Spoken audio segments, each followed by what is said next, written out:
Welcome back to Politics Tonight, everyone. Thank you so much for staying with us. Mr. Ilyas Gadu is our guest for tonight as we focus on matters arising in Economic Community of West African States, ECOWAS. He's a former Nigerian Foreign Service officer who served as information attaché with the Nigerian Embassy in West Germany and the Nigerian High Commission in the UK. Thank you so much for staying with us, Mr. Gadu. Now, before we move on to what ECOWAS needs to do at this moment, let me quickly ask you, does ECOWAS have the authority to deny these countries the right to withdraw from the bloc since membership is voluntary, treaty or not?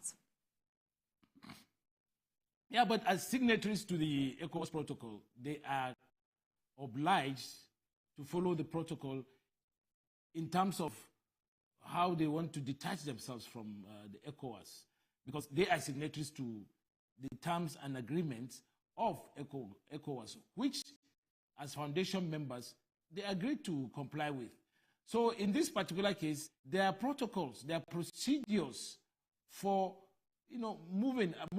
It's not, even though they are members, it's not compulsory that they should stay. But then, having been members, having signed the protocols, if they want to quit the bloc, there are procedures for them to do that. Not the abrupt way they have done, and and stating those spurious, reasons for doing that. And that shows the weakness in which they are operating, because that does not convince anybody. It shows that they are really, they really don't know. I mean, they really are illegitimate, and they need to be able to see reason, because if they continue to do that, then their legitimacy has become very, very pronounced now.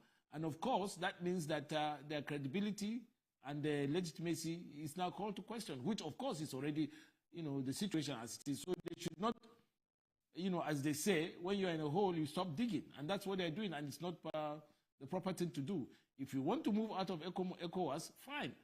You have every right as a member to do that, but you must follow the procedure and the protocols. And let's not forget, we may come to a situation whereby these same countries will want to come back to ECOWAS. And then, of course, because situations can change going further. So, and these same countries, it will now be said, look, hey, you guys, the last time you left this place, you didn't do it the right way. So go back and do it the right way. And then we can then begin to have discussions, because at the end of the day, there is no winning for them. And that's why, they should do the proper thing if they want to get out of ECOWAS. Nobody compels them to stay in ECOWAS, but they must do it the proper way. Like all, as it is with international law, which they are trying to contravene in this particular case. I mean, just like you said in the past few minutes, this withdrawal by Niger, Mali, and Burkina Faso is already having significant repercussion on the stability of the region. What will you advise ECOWAS to do at this time? And Nigeria as the big brother. Yeah, I've already said it. We should recalibrate our engagements with these countries. And we should also be strategic. In this case, we should, because of our particular interest, try as much as possible to detach Niger from these countries. When you detach Niger from these countries, the domino falls. Because at the end of the day, you will have just Burkina Faso and Mali. Guinea, which also is a military regime or military junta, has not followed. I mean, is still keeping a lot of distance from these three countries. Niger, that is close to us in many ways, we must do everything to detach Niger from these two countries. And by doing that, we need to explore diplomatic channels, open and underground, and also to explore psychological pressure. Hold on. Do you see Niger as the weakest link, or why are you very particular about Niger? I'm very particular about Niger because we have it borders about 7 states with Nigeria. It has direct cultural, social, political links with Nigeria. And it is strategically the most, strategic to us, next door neighbor. And it is the one that once we are able to detach these two countries, from these two countries, then we can then move on to the other ones, because then they will find themselves more isolated. In the case of Nigeria, it will be easier for Nigeria to engage because, look, Nigeria is practically Nigeria, I mean, in terms of everything.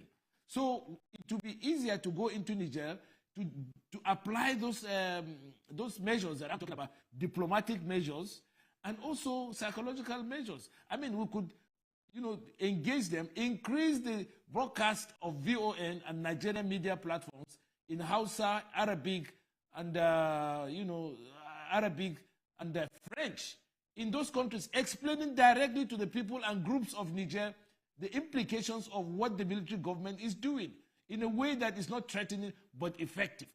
And we could also go ahead and engage them diplomatically at the open levels and at the underground levels, and let them know, look, gentlemen, this thing you are doing is not good for you. Eventually, you are going to capitulate one way or the other. The sanctions are biting, and you are not good, and you are not getting further help. These other countries you are thinking of, who you think will provide you with arms and all that, are not going to be your best friends. At the end of the day, they are going to bring in their military equipment, and they will turn this place or turn your country into a military theater. It's not in our best interest. We are the same people. Let us reason as one people. Let us reason as brothers. Let us try and see what is the best in our best interest. And what is in our best interest is democracy, is the rule of law, and also ability to sit down and talk and prevent other powers from exploiting the situation.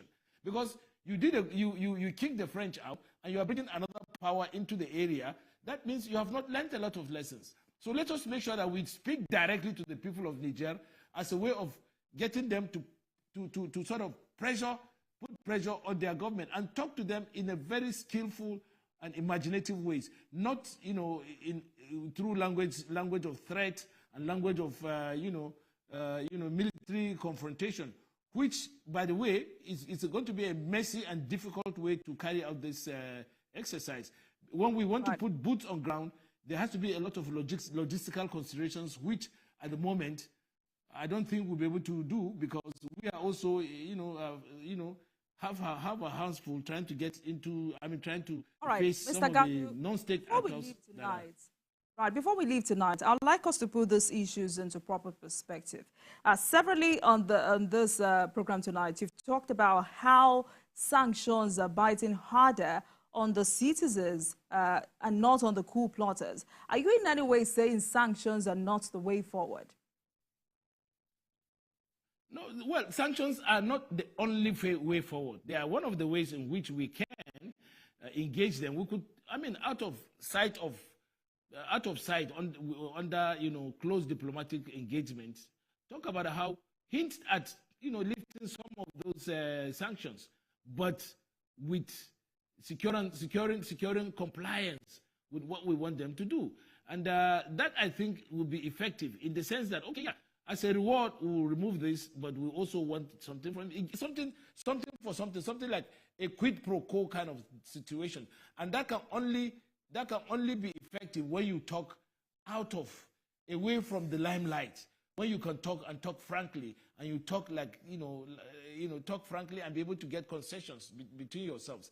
But when you put the military threat first before talking about diplomacy, then you are already, you have already messed up the place. And at the end of the day, you don't get any results. And that's what's happening in Niger. We should recalibrate what we have been doing in Niger, the engagement. And in that way, we can get better results than what we're doing now. And we must do it fast, because it's getting to the point where there will be a point of no return.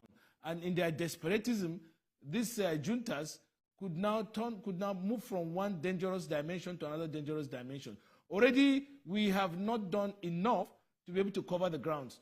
We should, with this development, we should do more, we should engage more, and we should be able to do it tactfully, strategically, in a way that will bring results, rather than, harden them the more.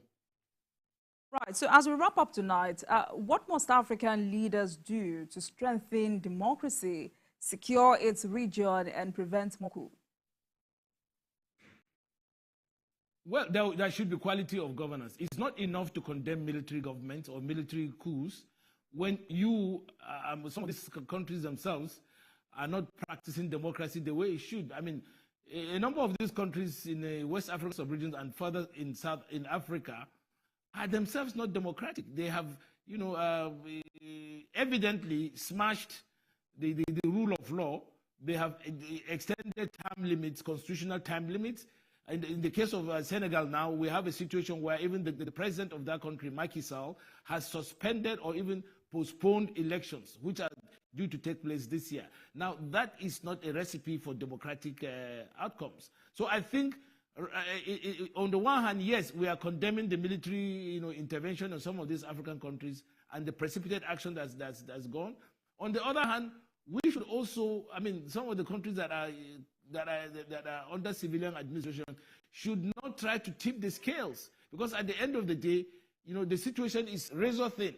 And with what is happening today in these countries, other military in the areas could decide to say, look, this thing is not going the way we are. Niger and Burkina Faso and Mali have done what they're supposed to do, and they're getting away with it. Well, we could also go ahead the same thing. So it's a two-way situation.